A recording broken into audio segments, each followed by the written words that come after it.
ನಮಸ್ಕಾರ ಎಲ್ಲ ನನ್ನ ಬಂಧುಗಳಿಗೆ. ಜನವರಿ 5ನೇ ತಾರೀಕು ದೊಡ್ಡಬಳ್ಳಾಪುರದಲ್ಲಿ ನಮ್ಮ ಎಲ್ಲ ನೇಕಾರ ಸಂಘಟನೆಗಳಿಂದ ಸ್ವಯಂ ಪ್ರೇರಿತ ಬಂದು ಘೋಷಿಸಿದ್ವಲ್ಲ, ಅದಕ್ಕೆ ದೊಡ್ಡಬಳ್ಳಾಪುರದಲ್ಲಿರ್ತಕ್ಕಂಥ ಕೂಲಿ ಕಾರ್ಮಿಕರು, ಬೀದಿ ಬದಿ ವ್ಯಾಪಾರಸ್ಥರು, ಚಲನಚಿತ್ರ ಮಂದಿರಗಳು ಹಾಗೂ ಇತರೆ ಎಲ್ಲ ವ್ಯಾಪಾರಸ್ಥರು ಎಲ್ಲರೂ ಸಹ ತಮ್ಮ ತಮ್ಮ ವ್ಯಾಪಾರಗಳನ್ನು ಸ್ಥಗಿತ ಮಾಡಿ ನಮ್ಮ ನೇಕಾರಿಗೆ ಸಂಕಷ್ಟ ಇದೆ ಅಂತ ಅರಿತು ನಮಗೆ ಬೆಂಬಲ ಘೋಷಿಸಿ ಎಲ್ಲರೂ ಬೆಂಬಲ ಘೋಷಿಸಿ ತಮ್ಮ ತಮ್ಮ ಕೆಲಸಗಳನ್ನೆಲ್ಲ ಬದಿಗೊತ್ತು ನಮಗೆ ಬೆಂಬಲ ಕೊಟ್ಟಿದ್ದಕ್ಕೆ ಮೊದಲನೇದಾಗಿ ಅವ್ರಿಗೆ ತುಂಬ ಹೃದಯದ ನಮ್ಮ ಎಲ್ಲ ಸಂಘಟನೆಗಳ ಮುಖಾಂತರವಾಗಿ ವಂದನೆಗಳನ್ನು ಅರ್ಪಿಸ್ತಾ ಇದ್ದೇನೆ. ಹಾಗೂ ದೊಡ್ಡಬಳ್ಳಾಪುರ ಇತಿಹಾಸದಲ್ಲಿ ಯಾವುದೇ ಬಂದು ನಡೆದರೂ ಸಹ ಬೆಳಗ್ಗೆಯಿಂದ ಸಾಯಂಕಾಲದವರೆಗೂ ಯಾವುದೇ ನಮ್ಮ ಮಕ್ಕಳು ಕಾರ್ಯಚಟುವಟಿಕೆಗಳೆಲ್ಲ ನಿಲ್ತಾ ಇರಲಿಲ್ಲ. 2 ಅವರ್ ನಿಲ್ಲೋದು, ಇಲ್ಲ ಕರೆಂಟ್ ಹೋದರೆ ನಿಲ್ಲೋದು, ಆಮೇಲೆ ಚಾಲೂ ಆಗೋದು. ಆದರೆ ಈ ಸರಿ ಎಲ್ರಿಗೂ ಗೊತ್ತು ನಮ್ಮ ಎಲ್ಲ ನೇಕಾರರು ತುಂಬ ತೊಂದರೆಯಲ್ಲಿದ್ದೀವಿ ಅಂತ ಗೊತ್ತು. ಆದ್ದರಿಂದ ಎಲ್ಲ ನೇಕಾರರು ನಮ್ಮ ಬಂದ್ಗೆ ಬೆಂಬಲ ವ್ಯಕ್ತಪಡಿಸಿ ಅವರು ತುಂಬ ಸಂಜೆವರೆಗೂ ಒಂದೇ ಒಂದು ವಾಟ ಕೂಡ ಆಗ್ದಂಗೆ ಎಲ್ಲರೂ ಸಹ ಮಕ್ಕಳನ್ನ ನಿಲ್ಲಿಸಿ ನಮ್ಮ ಬಂದ್ಗೆ ಸಂಪೂರ್ಣ ಬೆಂಬಲವನ್ನು ವ್ಯಕ್ತಪಡಿಸಿದ್ರು. ಅವ್ರಿಗೂ ಸಹ ನಮ್ಮ ಎಲ್ಲ ನೇಕಾರ ಸಂಘಟನೆಗಳಿಂದ ವಂದನೆಗಳನ್ನು ಸಲ್ಲಿಸ್ತಾ ಇದ್ದೇನೆ. ಹಾಗೂ ಎಲ್ಲ ರಾಜಕೀಯ ಪಕ್ಷಗಳಿರ್ಬೋದು, ಎಲ್ಲ ಕನ್ನಡ ಪರ ಸಂಘಟನೆಗಳಿರ್ಬೋದು, ಅವರು ಸಹ ಬಂದು ನಮ್ಮ ಬಂದ್ಗೆ ಬೆಂಬಲವನ್ನು ಘೋಷಿಸಿ ಸದಾ ನಿಮ್ಮ ಜೊತೆ ಇರ್ತೀವಿ ಅಂತೇಳಿ ನಮಗೆ ಬೆಂಬಲವನ್ನು ವ್ಯಕ್ತಪಡಿಸಿದ್ರು. ಅವ್ರಿಗೂ ಸಹ ವಂದನೆಗಳನ್ನು ಸಲ್ಲಿಸ್ತಾ ಇದ್ದೇನೆ. ಹಾಗೂ ಬಂಧುಗಳೇ, ಏನು ನಮ್ಮ ದೊಡ್ಡಬಳ್ಳಾಪುರದಲ್ಲಿ ನಮ್ಮ ದೇವಾಂಗ ಮುಖಂಡರಾದಂಥ MG ಶ್ರೀನಿವಾಸ ಅಣ್ಣವರು ಮೊನ್ನೆ ಒಂದು ಮಾತಂದರು. ನಮ್ಮ ನೇಕಾರರಿಗೆ ತುಂಬ ಬೇಜಾರಾಯಿತು. ಇವತ್ತೆಲ್ಲ ಬೀದಿಗೆ ಬಂದಿದ್ದೀವಿ ಸ್ವಾಮಿ, ಬೀದಿಗೆ ಬಂದಿದ್ದೀವಿ. ಒಪ್ಪತ್ತಿನ ಊಟಕ್ಕೂ ಸರಿಯಾಗಿ ಯಾರಿಗೂ ತೊಂದರೆ ಆಗ್ತಾ ಇದೆ. ವಿದ್ಯಾರ್ಥಿಗಳಿಗೆ ಫೀಸ್ ಕಟ್ಟೋಕ್ಕಾಗ್ತಾ ಇಲ್ಲ. ಏನು ಅವರು ಕಂಪ್ಯೂಟರ್ ಜಾಕಾಡ್ ಇರ್ಬೋದು, ಮಕ್ಕಳಿರ್ಬೋದು, ಅದಕ್ಕೆ ಮಾಡಿರ್ತಕ್ಕಂಥ ಸಾಲಗಳು ತಂದಿರ್ತಾರಲ್ಲ, ಅದು ಇವತ್ತು ಕಟ್ಟೋಕ್ಕಾಗ್ತಾ ಇಲ್ಲ. ಯಾಕೆ ಸ್ವಾಮಿ? ಸೂರತ್ತಿಂದ ಬರ್ತಾ ಇರೋ ಸೀರೆಗಳಿಂದ ಹಾಗೂ ಆಧುನಿಕ ಮಕ್ಕಳಿಂದ ಬರ್ತಾ ಇರ್ತಕ್ಕಂಥ ಸೀರೆಗಳಿಂದ ತೊಂದರೆ ಆಗ್ತಾ ಇದೆ ಅಂತೇಳಿ ಎಲ್ಲರೂ ಬೀದಿಗೆ ಬಂದು ಹೋರಾಟ ಮಾಡ್ತಾ ಇದ್ದೀವಿ. ನೀವು ನೇಕಾರರೇ ಅಲ್ವಾ? ನೀವು ಮುಂಚೆ ನೇಕಾರರೇ ಅಲ್ವಾ? ಯಾಕೆ ನಿಮಗೆ ಗೊತ್ತಿಲ್ವಾ? ಯಾಕೆ ನೀವು ಉದ್ಯೋಗ ಬಿಟ್ರಿ? ಇವತ್ತು ನಿಮ್ಗೇನೋ ಒಂದು ಸ್ಕೂಲ್ ಸಿಕ್ಕಿದೆ, ಸ್ಕೂಲು ಮಾಡ್ಕೊಂಡಿದ್ದೀರಾ, ಒಳ್ಳೆ ಚೆನ್ನಾಗಿದ್ದೀರಾ. ಯಾಕೆ ಸ್ವಾಮಿ ನಮ್ಮ ನೇಕಾರ ಕಂಡ್ರೆ ಇಷ್ಟೊಂದು ನಿಮಗೆ ಬಾಧೆ? ಚೆನ್ನಾಗಿದ್ದೀರಲ್ಲ, ಚೆನ್ನಾಗಿರ್ರಿ. ನಿಮ್ಮ ಕೈಲಿ ಸಾಧ್ಯವಾದರೆ ನಮ್ಮ ನೇಕಾರರ ಕಷ್ಟಗಳಿಗೆ ಬಂದು ಏನಾದರೂ ಒಂದು ಇದು ಕೊಡಿ, ಮಾರ್ಗದರ್ಶನ ಮಾಡಿರಿ. ಯಾಕೆ ಈ ಥರ ನೀವು ಆಧುನಿಕತೆ ಬಗ್ಗೆ ನೀವು ಹಾಕ್ರಿ ಅಂತ ಹೇಳ್ತೀರಾ? ಸ್ವಾಮಿ, ಎಲ್ಲರೂ ಹಾಕಕ್ಕೆ ರೆಡಿಯಾಗಿದ್ದೀವಿ. ಬಟ್ಟೆ ಮಾರೋ ಜಾಗ ತಿಳಿಸ್ರಿ. ನಾವು ಅವತ್ತಿಂದನೂ ನಮ್ಮ ಕಾಲಕ್ಕೆ ಯಾವ್ಯಾವ ಬಟ್ಟೆ ಹೋಗುತ್ತೆ, ಎಷ್ಟು ಬೇಕು, ಸಾಂಪ್ರದಾಯಿಕ ಸೀರೆಗಳು ನಾವು ಫಸ್ಟ್ ಆಫ್ ಆಲ್ ಮಾಡ್ತಾ ಇರೋದು ಸಾಂಪ್ರದಾಯಿಕ ಸೀರೆಗಳು. ನಾವು ನಮ್ಮ ಮಾರ್ಕೆಟ್ಗೆ ತಕ್ಕಂತೆ ಕಾಲ ಬದಲಾಯ್ತಂಗೆ ನಾವು ಬದಲಾಯಿಸ್ಕೊಂಡು ಬರ್ತಾ ಇದ್ದೀವಿ. ನಮ್ಮ ವೆರೈಟಿಗಳನ್ನ ನಮ್ಮೂರಲ್ಲೇ ಇರ್ತಕ್ಕಂಥವ್ರು ಯಾರೋ ಹೋಗಿ ಸೂರತ್ಗೆ, ಇನ್ನು ಕೆಲವು ರಾಜ್ಯಗಳಿಗೆ ಪರಿಚಯ ಮಾಡಿಕೊಟ್ಟಿದ್ದಾರೆ. ಈಗ ಅದರಿಂದ ನಮಗೆ ತೊಂದರೆ ಆಗ್ತಾ ಇದೆ. ಅಂಥದ್ರನ್ನ ನಾವು ವಿರೋಧ ವ್ಯಕ್ತಪಡಿಸಿ ನಮ್ಮ ಶಾಸಕರಿರ್ಬೋದು ಹಾಗೂ ಜಿಲ್ಲಾ ಉಸ್ತುವಾರಿ ಮಂತ್ರಿಗಳಿರ್ಬೋದು, MP ಗಳು ಸಹ ನಮ್ಮ ಕಷ್ಟ ಅವ್ರಿಗೆ ಅರಿವಾಗೈತೆ. ಅರಿವಾಗಿ ನಿಮ್ಮ ಜೊತೆ ಸದಾ ಇರ್ತೀವಿ, ನಿಮಗೆ ಬೆಂಬಲ, ನಿಮಗೆ ನ್ಯಾಯ ಕೊಡಿಸ್ತೀವಿ ಅಂತ ಹೇಳ್ತಾ ಇದ್ದಾರೆ. ನಿಮ್ಗೆ ಅಷ್ಟೊಂದು ಯಾಕೆ ಸ್ವಾಮಿ, ನೀವು ವಿದ್ಯಾವಂತರು, ಯಾಕೆ ಸ್ವಾಮಿ ನಿಮ್ಗೆ ಅಷ್ಟೊಂದು ಅರಿವಾಗ್ತಾ ಇಲ್ವ ನಮ್ಮ ನೇಕಾರರ ಕಷ್ಟ? ದಯವಿಟ್ಟು ಸ್ವಾಮಿ, ನೀವು ಈ ಒಂದು ಹೇಳಿಕೆ ಕೊಟ್ಟಿದ್ದೀರಲ್ಲ, ದಯವಿಟ್ಟು ಅದು ವಾಪಸ್ ತಗೊಳ್ರಿ. ದಯವಿಟ್ಟು ನಮಗೆ ಬೆಂಬಲವಾಗಿ ನಿಲ್ರಿ, ನಮ್ಮದೊಂದು ಮನವಿ. ಹಾಗೂ ಮೊನ್ನೆ ನಡೆದಕ್ಕಂಥ ನಮ್ಮ ದೊಡ್ಡಬಳ್ಳಾಪುರದಲ್ಲಿ ಖುಷಿಯಾದ ವಿಚಾರ ಏನಪ್ಪ ಅಂದರೆ, ನೇಕಾರರಿಗೆ ದೊಡ್ಡಬಳ್ಳಾಪುರದಲ್ಲಿ ನೇಕಾರ ಮಳೆಗೆ ನಮ್ಮ ಶಾಸಕರು ಹಾಗೂ ಉಸ್ತುವಾರಿ ಮಂತ್ರಿಗಳು ಬಂದು ಗುದ್ಲಿ ಪೂಜೆ ನೆರವೇರಿಸಿದ್ದಾರೆ. ನಮ್ಮೆಲ್ಲ ನೇಕಾರ ಸಂಘಟನೆಗಳ ಮುಖಾಂತರ ಅವ್ರಿಗೆ ತುಂಬ ಧನ್ಯವಾದಗಳನ್ನ ತಿಳಿಸ್ತಾ ಇದ್ದೇವೆ. ಹಾಗೂ ಏನು ಇವತ್ತು ನಮಗೆ ಸಂಕಷ್ಟ ಬಂದಿದೆಯಲ್ಲ, ನಮ್ಮ ಜೊತೆಗೆ ನಿಂತು ನಮ್ಮ ಈ ಕಷ್ಟವನ್ನು ದೂರ ಮಾಡಿ ನಮ್ಮ ನೇಕಾರ ಬದುಕರನ್ನು ಹಸನಾಗಿ ಸುಗಮವಾಗಿ ನಡೆಸ್ಕೊಡ್ಬೇಕಂತ ನಿಮ್ಮಲ್ಲಿ ನಾವೆಲ್ಲ ನೇಕಾರರು ನಿಮ್ಮಲ್ಲಿ ಕೋರ್ಕೊಳ್ತಾ ಇದ್ದೇವೆ. ನಮ್ಮ ದೊಡ್ಡಬಳ್ಳಾಪುರದ ಎಲ್ಲ ನೇಕಾರರಿಗೂ ನನ್ನ ನಮಸ್ಕಾರಗಳು. ವಿಷಯ ಏನು ಅಂತಂದರೆ, 1985 ಬಂದಂಥ ನಮ್ಮ ಜಾಲಪ್ಪಾಜಿಯವರು ಮಾಡಿಕೊಟ್ಟಂಥ ಈ ನಮಗೆ ಅವತ್ತು ಯಾವುದೂ ಹ್ಯಾಂಡ್ಲೂಮ್ ರಿಸರ್ವೇಷನ್ ಅಂತ ಕೊಟ್ಟಾಗ ಅದ್ರ ಮೇಲೇ ಎಲ್ಲ ಇವತ್ತು ನಾವು ಪವರ್ನು ಮೂಡಿಸ್ತಾ ಇದ್ದೀವಿ. ಆ ಪವರ್ನು ಮೂಡಿಸ್ತಾ ಇದ್ದರೆ ಅಪ್ಡೇಟ್ ಆಗಿಲ್ಲ ಅಂತ ಕೆಲವ್ರು ಹೇಳ್ತಿರಲ್ಲ. ಯಾಕೆ ಅಪ್ಡೇಟ್ ಆಗಿಲ್ಲ? ನಾವು ನಾವು ಮಗ್ಗ ಹಾಕಿದಾಗ, ನಾನು ಮಗ್ಗ ಬಿಟ್ಟು ದೊಡ್ಡಬಳ್ಳಾಪುರದಾಗೆ ಮಗ್ಗ ಹಾಕಿದಾಗ ಪ್ಲೈನ್ ಮಗ್ಗ ಹಾಕಿದ್ವಿ, ಅದ್ರ ಮೇಲೆ ಟಾಪ್ ಇಟ್ಟು ಕುಣಿಸೋದ್ವಿ. ಟಾಪ್ ಇಟ್ಟು ಹೋಯ್ತು, ಡಾಬಿ ಬಂತು, ಡಾಬಿ ಮೇಲೆ ಪೆಟ್ಟಿ ಜಾಕಾರ್ಡ್ ಬಂತು, ಪೆಟ್ಟಿ ಜಾಕಾರ್ಡ್ ಹೋಯ್ತು, ಕಂಪ್ಯೂಟರ್ ಅಲ್ಲ ಮ್ಯಾನ್ಯಲ್ ಜಾಕಾರ್ಡ್ ಬಂತು, ಮ್ಯಾನ್ಯಲ್ ಜಾಕಾರ್ಡ್ ಬಂತು. ಇವತ್ತು ಕಂಪ್ಯೂಟರ್ ಹಾಕಿದ್ದೆ ತಪ್ಪಾದರೆ ಇನ್ನೇನು ಅಪ್ಡೇಟ್ ಆಗ್ಬೇಕು ನಾವು. ಈಗ ಆಯಿತು, ಸೂರತ್ತಿಂದ ಬರ್ತಾಯ್ತಲ್ಲ ಈ ಸೀರೆಗಳು, ನಮ್ಮ ಹಿಂದೂಗಳು ಉಡೋದಕ್ಕೆ ನೇರವಾಗಿ ಮಾರಾಟ ಮಾಡ್ತಾವ್ರ. ಇವತ್ತೊಂದೇನಾನ ನಮಗೇನಾನ ಒಂದೇನಾನ ಸಿಗರೇಟ್ ಸೇದೋದೋ, ಮತ್ತೊಂದು ಚಟ ಇರೋರೋ, ಮತ್ತೊಂದು ಸಾಂಬ್ರಾಣಿ ಕಡ್ಡಿನ ಬಿದ್ದು ಆ ಸೀರೆನ ಉಡ್ತಾರ? ಹಿಂದೂ ಸಂಪ್ರದಾಯದ ಪ್ರಕಾರ ಉಡ್ತಾರೆ ಅಂತ ನೀವು ಒಪ್ಕೊಂಡ್ರೆ ನಾವು ಒಪ್ಕೊತೀವಿ. ಏನಂದ್ರೆ ನಮಗೆ ಬೇಡ, ನಮಗೆ ಸೂರತ್ ಸೀರೆ ಅಲ್ಲ, ಈ ರ್ಯಾಪಿಯರ್ ಸೀರೆನೇ ಬೇಡ. ದೊಡ್ಡಬಳ್ಳಾಪುರದಾಗ ರ್ಯಾಪಿಯರ್ ಮಗ್ಗ ಹಾಕೋರಲ್ಲ, ಅವರು ಗೊತ್ತಿಲ್ದಿರ ಹಾಕವ್ರೆ ರ್ಯಾಪಿಯರ್ ಮಗ್ಗ. ಅಲ್ಲಿ ಏನೋ ಗೊತ್ತಾಯ್ತೆ ನಾವು ಮಾಡೋಣ ಅಂತ ಹಾಕವ್ರೆ. ಅವ್ರಿಗೂ ವಿಷಯ ತಿಳಿಸಿದ್ದೀವಿ, ಏನಂತ, ನೋಡಪ್ಪ ನಾವು ಓಡಾಡ್ತಾ ಇದ್ವಿ, ನೇಕಾರೆಲ್ಲ ದಯವಿಟ್ಟು ಸಹಕಾರ ಕೊಡಿ, ಅದದು ರಿಸರ್ವೇಷನ್ ಆಗಿ ಬಂದ ಮೇಲೆ ಖಂಡಿತವಾಗಿ ನಾವು ನಿಲ್ಲಿಸ್ತೀವಿ ಅಂತ ಹೇಳವ್ರೆ. ಫಸ್ಟು ಆಚೆಯಿಂದ ಬರೋದು ನಿಲ್ಲಿಸಿ ದಯವಿಟ್ಟು ಸಹಾಯ ಮಾಡಿರಿ ಅಂತೇಳಿ, ಸಾಧ್ಯವಾದರೆ ನೇಕಾರಿಗೆ ಸಹಾಯ ಮಾಡಿರಿ. ತುಂಬ ಸಂತೋಷಕರವಾದಂಥ ಒಂದು ವಿಚಾರ ಹೇಳಿ ಮುಖ್ಯವಾದ ವಿಚಾರಕ್ಕೆ ಬರಬೇಕಾಗಿದೆ. ಬಹಳ ಮುಖ್ಯವಾಗಿ ನೇಕಾರರ ಜವಳಿ ಮಾರುಕಟ್ಟೆ ಸಂಕೀರ್ಣ ಗುದ್ದಲಿ ಪೂಜೆಯನ್ನು ಇವತ್ತು ಕರ್ನಾಟಕ ರಾಜ್ಯ ಸರ್ಕಾರದ ಮಾನ್ಯ ಆಹಾರ ಸಚಿವರಾಗಿರುವಂಥ ಮುನಿಯಪ್ಪನವ್ರು ಬಂದು ಇಲ್ಲಿ ಗುದ್ದಲಿ ಪೂಜೆ ಮಾಡಿದ್ದಾರೆ. ನಮ್ಮ ಶಾಸಕರು ಜೊತೆಯಾಗಿದ್ದಾರೆ. ಅವರಿಗೆ ನಮ್ಮ ಎಲ್ಲ ನೇಕಾರ ಸಂಘಟನೆಗಳ ಪರವಾಗಿ ನಾವು ಧನ್ಯವಾದಗಳನ್ನು ಹೇಳಲಿಕ್ಕೆ ಬಯಸ್ತಾ ಇದ್ದೀವಿ. ಕಾರಣ ಏನು ಅಂತಂದರೆ, ನಮ್ಮ ಬಹಳ ದಿನಗಳ ಒಂದು ಕನಸು ಇವತ್ತು ನನಸಾಗ್ತಾ ಇದೆ. ನಾವು ನೂರಾರು ಹೋರಾಟಗಳಲ್ಲಿ ನಾವು ಮಾತಾಡ್ತಾ ಹೇಳ್ತಾ ಇದ್ವಿ, ಬೇಡಿಕೆ ಇಟ್ಟಿದ್ವಿ. ನಮಗೊಂದು APMC ಮಾದರಿಯಲ್ಲಿ, ರೈತರ APMC ಮಾದರಿಯಲ್ಲಿ ಒಂದು ಮಾರುಕಟ್ಟೆ ಮಳಿಗೆ ನೇಕಾರರಿಗೆ ದೊಡ್ಡಬಳ್ಳಾಪುರದಲ್ಲಿ ಬರಬೇಕು ಅಂತ ಕೇಳ್ತಾ ಇದ್ವಿ. ಅದು ಇವತ್ತು ನಮಗೆ ನನಸಾಗಿದೆ. ಹಾಗಾಗಿ ಸರ್ಕಾರಕ್ಕೆ ನಾವು ಧನ್ಯವಾದಗಳನ್ನು ಸಲ್ಲಿಸ್ತಾ ಇದ್ದೀವಿ.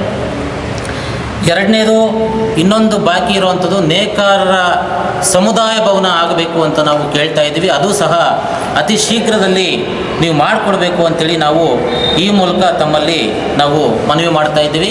ಈಗಾಗಲೇ ನಮ್ಮ ಮುಖಂಡರು ತಿಳಿಸಿರೋ ರೀತಿಯಲ್ಲಿ ಜನವರಿ 5ನೇ ತಾರೀಕು ಏನು ನಾವು ಬೆಳಗ್ಗೆ 6ರಿಂದ ಸಂಜೆ 6 ಗಂಟೆ ತನಕ ಒಂದು ಬಂದ್ಗೆ ನೇಕಾರ ಸಂಘಟನೆಗಳೆಲ್ಲ ಸೇರಿ ಕರೆ ಕೊಟ್ಟಿದ್ವಿ.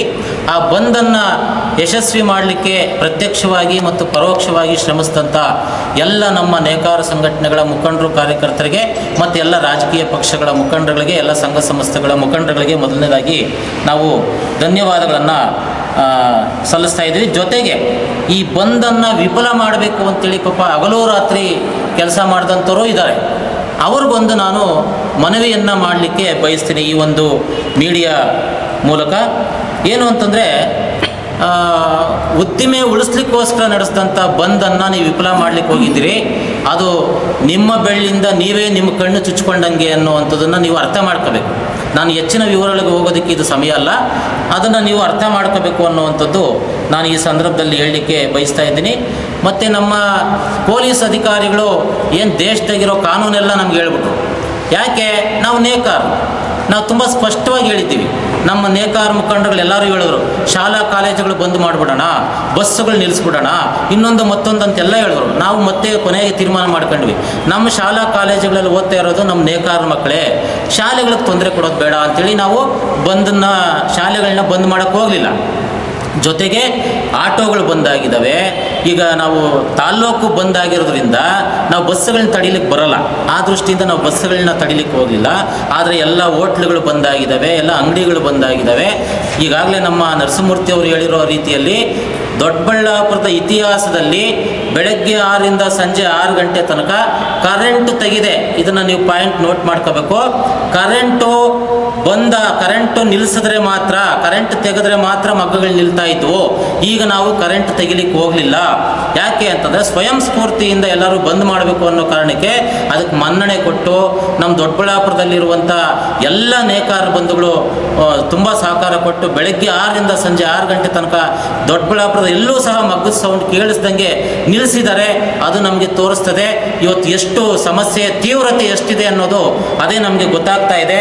ಆ ದೃಷ್ಟಿಯಿಂದ ನಾವು ಅವರಿಗೆ ಎಲ್ಲರಿಗೂ ಸಹ ನಾವು ಧನ್ಯವಾದಗಳನ್ನು ಸಲ್ಲಿಸ್ಲಿಕ್ಕೆ ಬಯಸ್ತೀವಿ. ಜೊತೆಗೆ ಬಹಳ ಮುಖ್ಯವಾಗಿ ನಮ್ಮ ತಾಲ್ಲೂಕಿನ ಪ್ರಥಮ ಪ್ರಜೆಯಾದಂಥ MLA ಸಾಹೇಬರಿಗೆ ನಾವು ಹೇಳಲಿಕ್ಕೆ ಬಯಸುವಂಥದ್ದು, ನೀವು ಆ ಬಂದಿನ ಸಂದರ್ಭದಲ್ಲಿ ನಮ್ಮ ಕಷ್ಟ ಕೇಳಲಿಲ್ಲ ಅನ್ನುವಂಥದ್ದನ್ನು ನಾವು ಈ ಸಂದರ್ಭದಲ್ಲಿ ಹೇಳ್ತಾ ಇದ್ದೀವಿ. ನೀವು ಬರಬೇಕಾಗಿತ್ತು ಸರ್, ಬಂದು ನಮ್ಮ ಕಷ್ಟ ಸುಖ ಕೇಳಬೇಕಾಗಿತ್ತು. ಮತ್ತು ಮಾಜಿ MLA ಅವರು ಸಹ ಬರಲಿಲ್ಲ. ನಾವು ಇಡೀ ಊರೆಲ್ಲ ಬಂದ್ ಮಾಡಿಕೊಂಡು ನಮ್ಮ ಕಷ್ಟ ಸರ್ಕಾರ ಅರ್ಥ ಮಾಡ್ಕೋಬೇಕು ಅಂತ ನಿಂತಿದ್ರೆ, ನೀವು ಹಾಲಿ MLA ಮಾಜಿ MLA ಅವರು ಬರದೇ ಇರುವಂಥದ್ದು ನಿಜಕ್ಕೂ ಇದು ನಾವು ಒಪ್ಪೋದಕ್ಕೆ ರೆಡಿ ಇಲ್ಲ ಅನ್ನುವಂಥದ್ದನ್ನು ನಾವು ಈ ಸಂದರ್ಭದಲ್ಲಿ ಹೇಳ್ತಾ ಇದ್ದೀವಿ. ಇದು ಸರ್ಕಾರ ತಕ್ಷಣ ಮಧ್ಯಪ್ರವೇಶ ಮಾಡಬೇಕು ಅಂತೇಳಿ ನಾವು ಒತ್ತಾಯ ಮಾಡಿ ನಡೆಸ್ತಾ ಇದ್ದಂಥ ಈ ಬಂದ್ಗೆ ತಾವುಗಳು ಮುಂದಿನ ದಿನಗಳಲ್ಲಿ ನಾವು ನಡೆಸುವಂಥ ಕಾರ್ಯಕ್ರಮಗಳಲ್ಲಿ ಅದು ಸಣ್ಣದಾಗ್ಬೋದು ದೊಡ್ಡದಾಗ್ಬೋದು, ಒಂದು ಮಾತು ಹೇಳಿದ್ರೆ ತಪ್ಪಾಗಲ್ಲ ಅಂತ ಅನ್ಕೊತೀನಿ. ಸಣ್ಣ ಸಣ್ಣ ಕಾರ್ಯಕ್ರಮಗಳಿಗೆಲ್ಲ ನೀವು ಹೋಗ್ತೀರಾ, ಊರಿಗೆ ಬೆಂಕಿ ಬಿದ್ದಿದೆ, ಊರೆಲ್ಲ ಕಷ್ಟದಲ್ಲಿದ್ದೀವಿ ನಾವು ನೇಕಾರರು. ದೊಡ್ಡಬಳ್ಳಾಪುರದ ಜೀವನಾಡಿ ನೇಯ್ಗೆ ಉದ್ಯಮ, ಈ ಉದ್ಯಮ ಉಳಿಸ್ರಿ ಅಂತೇಳಿ ನಾವು ಬಂದ್ ಮಾಡಿ ಆ ಸಿದ್ಧಲಿಂಗಯ್ಯ ಸರ್ಕಲಲ್ಲಿ ಸಾವಿರಾರು ಜನ ನೇಕಾರರು ನಾವಲ್ಲಿ ಸೇರಿದ್ರೆ, ನೀವು ಹಾಲಿ ಮತ್ತು ಮಾಜಿ ಶಾಸಕರುಗಳು ಬರಲಿಲ್ಲ ಅನ್ನುವಂಥದ್ದು ಸರಿನಾ? ಅದು ನಿಮ್ಮ ಮನಸ್ಸಿಗೆ ಬಿಡ್ತೀನಿ, ನೀವೇ ಯೋಚನೆ ಮಾಡಬೇಕು ಅನ್ನುವಂಥದ್ದು ನಾನು ಈ ಸಂದರ್ಭದಲ್ಲಿ ಹೇಳಲಿಕ್ಕೆ ಬಯಸುವಂಥದ್ದು. ಜೊತೆಗೆ ಬಹಳ ಮುಖ್ಯವಾಗಿ ಈಗ ನಮ್ಮ ಮುಖಂಡರುಗಳು ಹೇಳಿರೋ ರೀತಿಯಲ್ಲಿ ಮಾನ್ಯ MG ಶ್ರೀನಿವಾಸ್ ಅವರು ತುಂಬ ಹಿರಿಯರು, ನೇಯ್ಗೆ ಉದ್ಯಮವನ್ನು ಸಾಕಷ್ಟು ಆಳ ಅಗಲ ತಿಳಿದಿರುವಂಥ ಒಬ್ಬ ಜ್ಞಾನಿಗಳು. ಅವರು ಮೊನ್ನೆ ಒಂದು ಬಂದಿನ ಕುರಿತು ಒಂದು ಮಾತನ್ನು ಹೇಳ್ತಾರೆ, ನಿಜಕ್ಕೂ ನನಗೆ ಆಶ್ಚರ್ಯ ಆಯಿತು. ಮಾನ್ಯ MG ಶ್ರೀನಿವಾಸ್ ಅವರೇನ ಇದನ್ನು ಮಾತಾಡಿದ್ದು ಅನ್ನುವಂಥ ಮಟ್ಟಿಗೆ ನನಗೆ ಆಶ್ಚರ್ಯ ಆಯಿತು. ಏನು ಹೇಳ್ತಾರೆ ಅವರು? ಈ ಬಂದ್ಗೆ ಅರ್ಥ ಇಲ್ಲ ಅಂತ ಮಾತಾಡ್ತಾರೆ. ಸೂರತ್ ಸೀರೆಯಿಂದ ಬರುವಂಥ ಸೀರೆನ ಕಾನೂನು ಪ್ರಕಾರ ಬರ್ತಾ ಇದೆ, ಅದನ್ನು ತಡಿಬಾರ್ದು. ಅಮೇರಿಕಾದಿಂದ ಬಂದೂ ಸಹ ಇಲ್ಲೊಂದು ಫ್ಯಾಕ್ಟ್ರಿ ಮಾಡ್ಬೋದು. ಏನು ಸ್ವಾಮಿ ನಿಮ್ಮ ಮಾತು? ನೀವು ಬನ್ನಿ, ನೇರವಾಗಿ ಚರ್ಚೆ ಮಾಡೋಣ ಬನ್ನಿ. ನಾವು ನೇಕಾರ ಸಂಘಟನೆಗಳು ರೆಡಿ ಇದ್ದೀವಿ. ನಾವೆಲ್ಲ ಚರ್ಚೆ ಮಾಡ್ಕೊಂಡೆ ಕರಪತ್ರ ಹಾಕಿರುವಂಥದ್ದು. ಆ ಕರಪತ್ರದಲ್ಲಿರುವಂಥ ವಿಚಾರಗಳ ಪ್ರತಿಯೊಂದು ವಿಚಾರಕ್ಕೂ ನಾವು ಬದ್ಧವಾಗಿದ್ದೀವಿ, ಈಗಲೂ ಬದ್ಧವಾಗಿದ್ದೀವಿ. ನೀವು ಬನ್ನಿ, ನೀವು ಹಿರಿಯರಿದ್ದೀರಾ, ನಮಗೆ ಮಾರ್ಗದರ್ಶನ ಕೊಡಿ. ಹಂಗಲ್ಲ ಹಿಂಗೆ ಅಂತೇಳಿ ನಾವು ತಿದ್ಕೊಳ್ಳೋದಕ್ಕೂ ರೆಡಿ ಇದ್ದೀವಿ, ಸರಿ ಮಾಡ್ಕೊಂಡು ಮುಂದೆ ಹೋಗೋದಕ್ಕೂ ರೆಡಿ ಇದ್ದೀವಿ. ಆದರೆ ನೀವು ಮಾತನಾಡಿದಂಥ ಮಾತುಗಳಿದಾವಲ್ಲ, ಖಂಡಿತವಾಗಿಯೂ ನಾವು ಒಪ್ಪಲಿಕ್ಕೆ ತಯಾರಿಲ್ಲ. ಯಾಕೆ ಅಂತಂದರೆ ನಾವು ನೂರಾರು ಜನ ಕೂತು ಚರ್ಚೆ ಮಾಡಿ ಒಂದು ಅಂತಿಮವಾಗಿ ಒಂದು ತೀರ್ಮಾನಕ್ಕೆ ಬಂದು ನಾವು ಬಂದ್ಗೆ ಕರೆ ಕೊಟ್ಟಿರುವಂಥದ್ದು. ಆ ಬಂದ್ಗೆ ಅರ್ಥ ಇಲ್ಲ ಅಂತ ಮಾತಾಡ್ತಿರಲ್ಲ ಸ್ವಾಮಿ, ಇದು ಸರಿನಾ ಅನ್ನುವಂಥದ್ದು ನಮ್ಮ ಪ್ರಶ್ನೆ. ಬಹಳ ಮುಖ್ಯವಾಗಿ ಬಂದಲ್ಲಿ ಹಲವಾರು ವಿಚಾರಗಳಿದ್ದಾವೆ. ನಮ್ಮ ನೇಕಾರರ ಮಕ್ಕಳಿಗೆ 1ನೇ ತರಗತಿಯಿಂದ ಇಲ್ಲಿ ಕಟ್ಟಡ ಕಾರ್ಮಿಕರಿಗೆ ಯಾವ ರೀತಿ ಸೌಲಭ್ಯ ಸಿಗ್ತಾ ಇದೆ, ಸ್ಕಾಲರ್ಶಿಪ್ಪು ಇನ್ನೂ ಮುಂತಾದ ಇವೆಲ್ಲನೂ ಅವೆಲ್ಲ ಸಿಗಬೇಕು ಅಂತ ಕೇಳ್ತಾ ಇದ್ವಿ ನಾವು. ಜೊತೆಗೆ ಇವತ್ತು ನಮಗೆ ಬಂದಿರುವಂಥ ಬಿಕ್ಕಟ್ಟು ಎಲ್ಲಿಂದ ಬಂದಿದೆ ಅಂದರೆ ಸೂರತ್ ಸೀರೆಗಳಿಂದ ನಮಗೆ ಬಂದಿದೆ. ಸೂರತ್ ಸೀರೆ 500 ರೂಪಾಯಿ 600 ರೂಪಾಯಿ ಮಾರಾಟಕ್ಕೆ ಸಿಗ್ತಾ ಇದೆ. ದೊಡ್ಡಬಳ್ಳಾಪುರದಲ್ಲಿ 1000 1200 ರೂಪಾಯಿಗೆ ನಾವು ಮಾರಾಟ ಮಾಡಬೇಕಾಗಿದೆ. ಯಾವ ಸೀರೆ ಬಿಕ್ರಿ ಆಗುತ್ತೆ ನಿಮ್ಗೆ ಗೊತ್ತಿಲ್ವಾ ಸ್ವಾಮಿ? ಹಿರಿಯರಿದ್ದೀರಿ ತಾವು, ಈಗ ತಾವು ಶಾಲೆ ನಡೆಸ್ತಾ ಇದ್ದೀರಿ, ಶಾಲೆ ನಡೆಸ್ಕೊಂಡು ನೀವು ಚೆನ್ನಾಗಿದ್ದೀರಿ, ನೆಮ್ಮದಿಯಾಗಿದ್ದೀರಿ, ಸಂತೋಷ.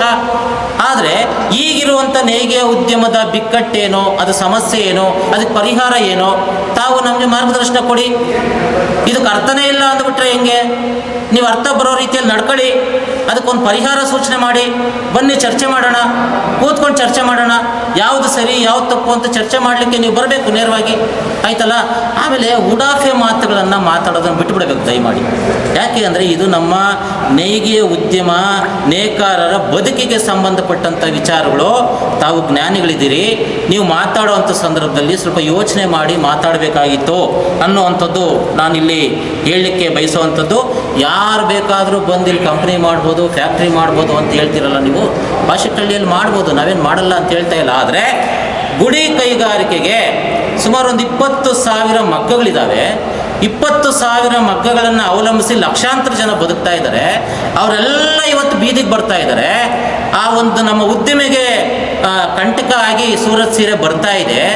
ಅದನ್ನು ನಿಲ್ಲಿಸೋದು ಬೇಡ ಅಂತ ಮಾತಾಡ್ತಿರಲ್ಲ, ಇದು ಎಷ್ಟು ಸರಿ ಅಂತ ಸ್ವಲ್ಪ ಯೋಚನೆ ಮಾಡಿ. ನೀವು ಸ್ವಲ್ಪ ಯೋಚನೆ ಮಾಡಬೇಕು. ನೀವು ಸೂರತ್ ಸೀರೆಯಿಂದ ನಮ್ಮ ನೇಯ್ಗೆ ಉದ್ಯಮ ಹಾಳಾಗ್ತಾ ಇದೆ. ಸೂರತ್ ಸೀರೆ ನಿಲ್ಲಿಸಬೇಕು. ರಾಜ್ಯ ಸರ್ಕಾರಕ್ಕೆ ಅವಕಾಶ ಇದೆ. ಮೊನ್ನೆ ನಮ್ಮ ವಕೀಲರಾದಂಥ M ಕೃಷ್ಣಮೂರ್ತಿ ಅವರು ಮಾತಾಡ್ತಾ ಒಂದು ಉದಾಹರಣೆ ಕೊಟ್ಟರು. ಚಿಕ್ಕಬಳ್ಳಾಪುರದ MLA ಅವರು ಪಕ್ಕದ ತಾಲ್ಲೂಕಿಂದ ಬರುವಂಥ ಹೂವನ್ನು ತಡೆದಿದ್ದಾರೆ. ಯಾಕೆ ಅಂತಂದರೆ ಈ ಚಿಕ್ಕಬಳ್ಳಾಪುರದಲ್ಲಿ ಬೆಳೆಯುವಂಥ ಹೂ ಬೆಳೆಗಾರರಿಗೆ ತೊಂದರೆ ಆಗ್ತಾ ಇದೆ ಅಂತೇಳಿ. ಅದು ಯಾವ ಕಾನೂನಲ್ಲಿದೆ? ಯಾವ ಕಾನೂನಲ್ಲಿದೆ?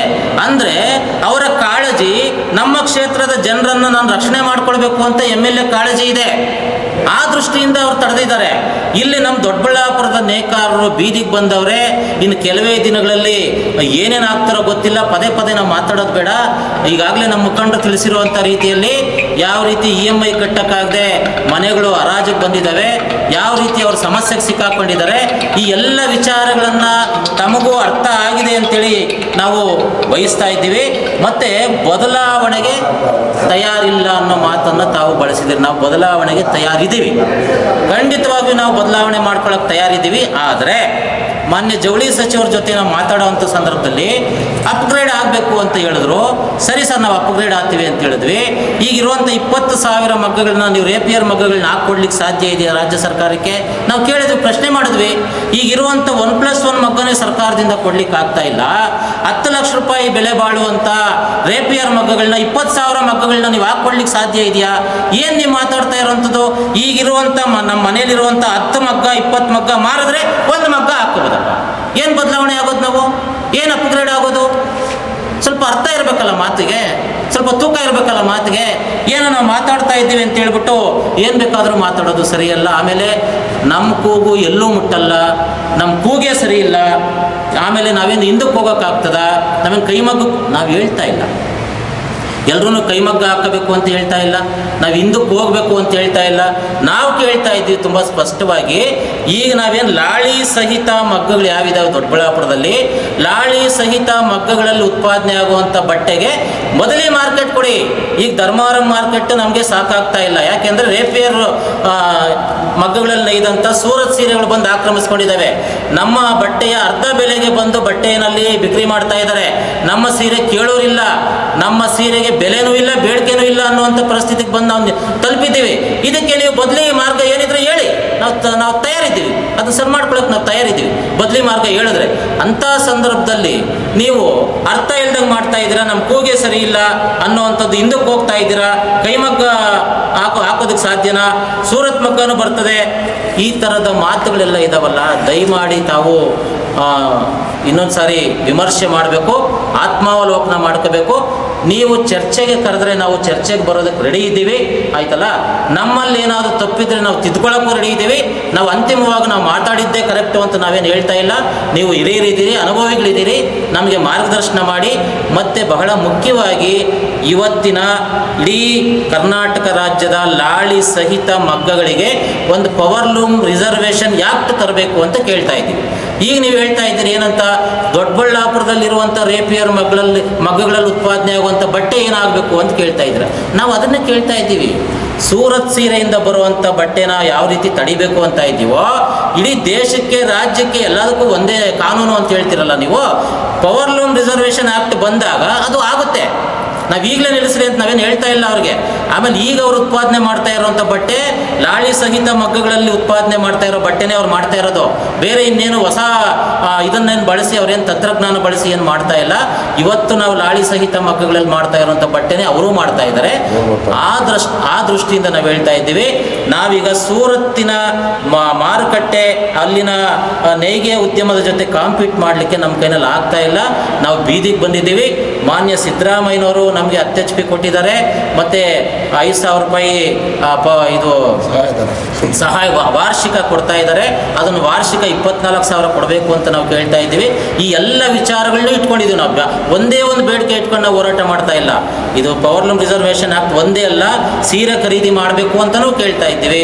ಜೊತೆಗೆ ನಮ್ಮ ನೇಯ್ಗೆ ಉದ್ಯಮ ಉಳಿಸ್ಬೇಕು ಅಂತ ನಾವು ಹೋರಾಟ ಮಾಡ್ತಾ ಇದ್ದೀವಿ, ಬಂದ್ ಮಾಡ್ತಾ ಇದ್ದೀವಿ. ನಿಮಗೆಲ್ಲ ಗೊತ್ತಿದೆ.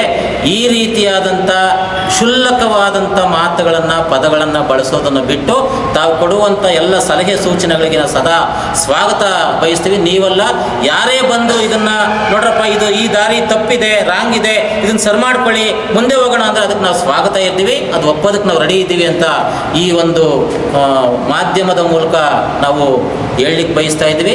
ಬಹಳ ಮುಖ್ಯವಾಗಿ ಇನ್ನೊಂದು ಮಾತನ್ನು ನಾನು ಹೇಳಿ ನನ್ನ ಮಾತನ್ನು ಮುಗಿಸ್ಲಿಕ್ಕೆ ಪ್ರಯತ್ನ ಮಾಡ್ತೀನಿ.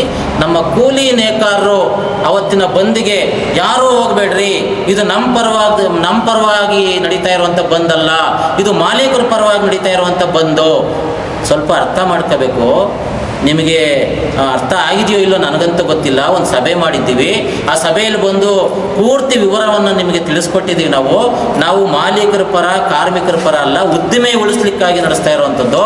ಅಲ್ಲಿಂದ ಬಂದಂಥ ಸೀರೆಗಳು ಇವತ್ತು ನಮ್ಮ ಮಾರುಕಟ್ಟೆಯನ್ನು ಆಕ್ರಮಿಸ್ಕೊಂಡಿದ್ದಾವೆ. ನಮ್ಮ ಸೀರೆ ಹೋಗಲಿಲ್ಲ ಅಂತಂದರೆ, ನೀವು ನೈದಿರೋ ಸೀರೆಗಳು ಹೋಗಲಿಲ್ಲ ಅಂದರೆ ಹೆಂಗಪ್ಪ ಉದ್ದಿಮೆ ನಡೀತದೆ?